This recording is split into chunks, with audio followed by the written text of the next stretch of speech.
Hello guys, hello friend, नमस्कार, जय हिंद, सत श्री अकाल। स्वागत आप सभी का अपनी डीपी क्लासेस पर। मेरे शो और स्वागत करता हूँ आप सभी का आज के सेशन। कैसे हैं आप सभी? कैसे चली प्रिपरेशन? एकदम धमाकेदार मस्त की नहीं? एग्जाम में बहुत ही लिमिटेड डेज बचे हैं। अब तो प्रिपरेशन एकदम हवा में होनी चाहिए ना। चल रही है कि नहीं चल रही है ना? Very good.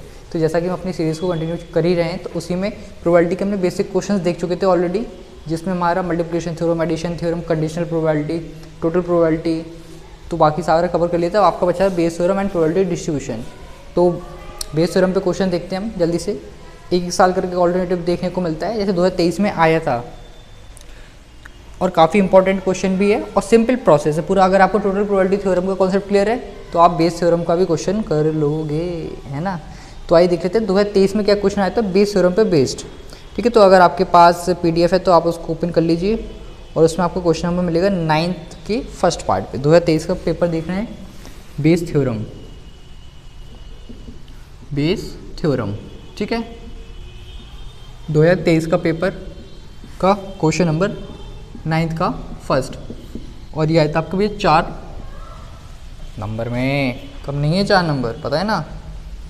बहुत कुछ है अपने आप में 4 नंबर, बहुत कुछ। ठीक है, चलो देखते हैं। खुलिए, बोल रहे हैं एक कंपनी में 15% एम्प्लॉयज़ ग्रेजुएट है, 80% एम्प्लॉयज़ नॉन ग्रेजुएट हैं। ठीक है, एक कंपनी है,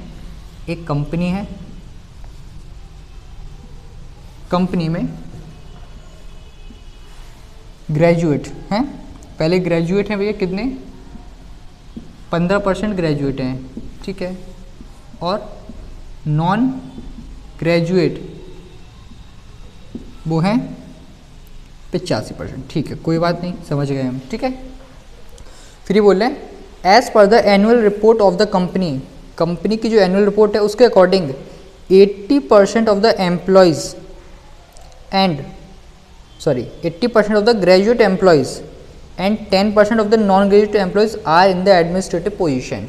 मतलब जो एडमिनिस्ट्रेटिव पोजीशन होती है, जो प्रशासनिक उपाधि या फिर प्रशासनिक एक लेवल होता है, वो किनको मिलता है? जो ग्रेजुएट होते हैं उनके 80% को एडमिनिस्ट्रेटिव पोजीशन पर कौन होते हैं? ग्रेजुएट के 80% लोग, और जो नॉन ग्रेजुएट होते हैं उसके एडमिनिस्ट्रेटिव पर कितने होते हैं? वो होते हैं आपके 10%। ठीक है, तो पहले तो इसको लिखने का तरीका आपको क्लियरिटी होनी चाहिए। सबसे पहले आप इसमें इवेंट्स के फॉर्मेट में बना सकते हो कि किस चीज़ को आपका क्या एक्सप्लेन, किसके थ्रू आप इसको लेट कर रहे हो। तो सबसे पहले हम मान लेते हैं E one be the event that employee is graduate. Employee graduate है, वो E1 से रिप्रेजेंट कर रहे हैं, E2 से रिप्रेजेंट कर रहे हैं कि वो आपका नॉन ग्रेजुएट है।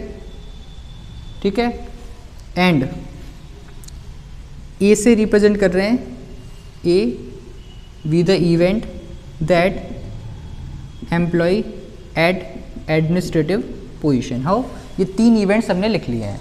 अब देखो भैया, अब इसके अकॉर्डिंग जो आपको डेटा है उसको भी लिख लो प्रोबेबिलिटी के फॉर्मेट में। प्रोबेबिलिटी क्या है? इवन की प्रोबेबिलिटी क्या है कि एम्प्लॉय आपका ग्रेजुएट होना चाहिए, 15% है तो 15/100।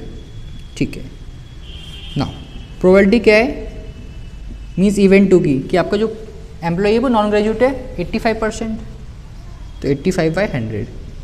ठीक है, अब ये दोनों को कैसे लिखते हैं? एक्चुअली इसका मतलब ये हो गया कि ये तो क्लियर है कि एम्प्लॉय पढ़ा लिखा है, ग्रेजुएट है, और वो एडमिनिस्ट्रेटिव पोजीशन पर है।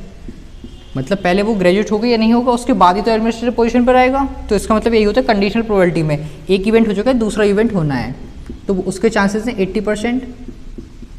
एंड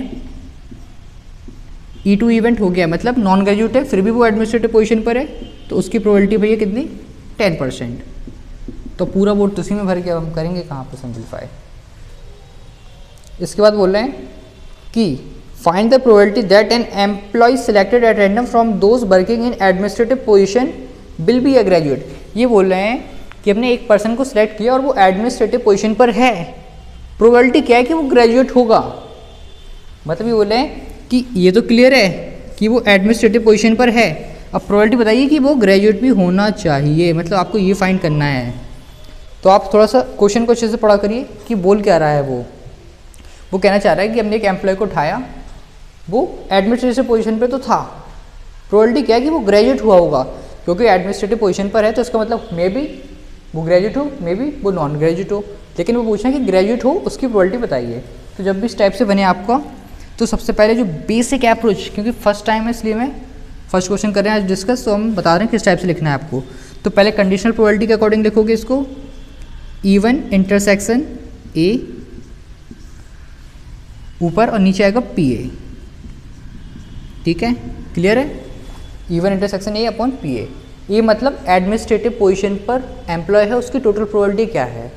तो मतलब ऊपर का भी हम कोई चेंज नहीं कर रहे हैं, एज इट इज रहेगा, और नीचे आप लिखोगे even intersection A plus E2 intersection A, मतलब पीपल आपका एडमिनिस्ट्रेटिव पोजीशन पर है, हो सकता है वो ग्रेजुएट हो सकता है वो नॉन ग्रेजुएट हो, तो आपको टोटल प्रोबेबिलिटी के लिए तो आप दोनों ही करना पड़ेगा ना, क्लियर है।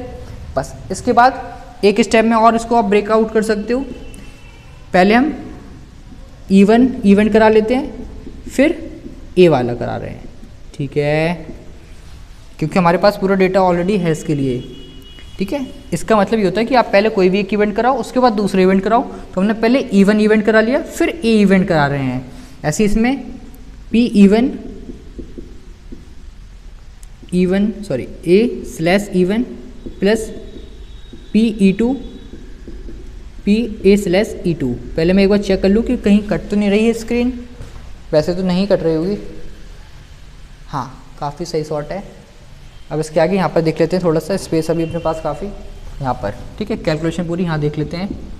तो P1 graduate employed means employee graduate है, उसकी प्रोबेबिलिटी 15/100, तो आ जाएगा 15/100 इंटू ग्रेजुएट तो है और एडमिनिस्ट्रेटिव पोजीशन पे भी है, उसकी प्रोबेबिलिटी 80/100, तो 80/100 आ जाएगा, होल बाय नीचे अगेन पूरा ये पहला सेम ही है आपका, तो 15/100 इंटू 80/100 प्लस प्रोबेबिलिटी क्या है कि जो एम्प्लॉय है वो आपका नॉन ग्रेजुएट है 85%, तो 85/100 इंटू ए स्लैश E2 10%, तो उसको आपने चेंज नहीं किया 100, ठीक है, तो 10/100। बस इसको बेसिक सिंप्लीफाई करना है, सॉल्व करना है। तो मैक्सिमम केसेस में आपको जो डिनोमिनेटर ऊपर नीचे से पूरा कट जाता है, जैसे कि पहले वाले 100 से आप 100 और 100 कट कर सकते हो, दूसरे वाले से 100 100 100। आओ क्लियर है, बिल्कुल बेसिक है। और दिख रहा है आप 80 में 1 0 1 0 1 0, ठीक है, तो ऊपर बचेगा 15 इंटू 8 एंड नीचे आपके पास बचा 15 इंटू 8 प्लस का 85 इंटू 1, ठीक है। अब चाहो तो 5 से भी रिड्यूस कर सकते हो, और 5 से 3 टाइम्स 5 से 3 टाइम्स 5 से 17 टाइम्स।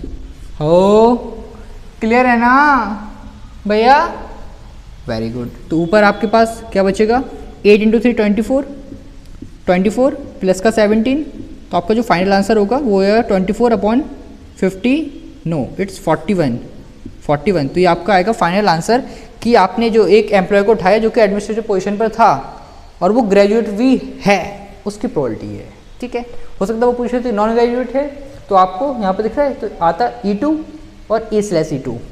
बस बिल्कुल सिंपल कॉन्सेप्ट है बेस थ्योरम का भैया, टोटल प्रोबेबिलिटी क्लियर है, तो आपको कुछ दिक्कत ही नहीं है, आराम से 4 नंबर दे देगा ये से, देख लो।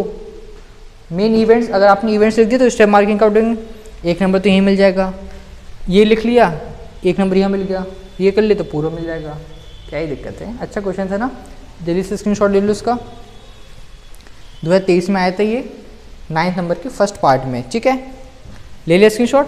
चलिए आज आपको समझ में आएगा किस टाइप से बेस थ्योरम के क्वेश्चंस को सॉल्व करते हैं, और भी नेक्स्ट वीडियो में आपको मिल जाएगा इससे पहले वाले ईयर जिसमें भी आया होगा उसका क्वेश्चन, उसको करेंगे अपन सॉल्व बिल्कुल अच्छी तरीके से, ठीक है। आइए आपको समझ में आएगा, बताइएगा कैसी लगी वीडियो, फिर मिलते हैं नेक्स्ट वीडियो में, ठीक है। तब तक खुश रहें, मस्त रहें और अपनी पढ़ाई में लगी रहें, ठीक है। थैंक यू, जय हिंद। तो दोस्तों को भी जरूर शेयर करिएगा जो भी आपके साथ एग्जाम देने जा रहे हैं, उनका भी कुछ भला हो जाए, है ना। चलिए मिलते हैं नेक्स्ट वीडियो में।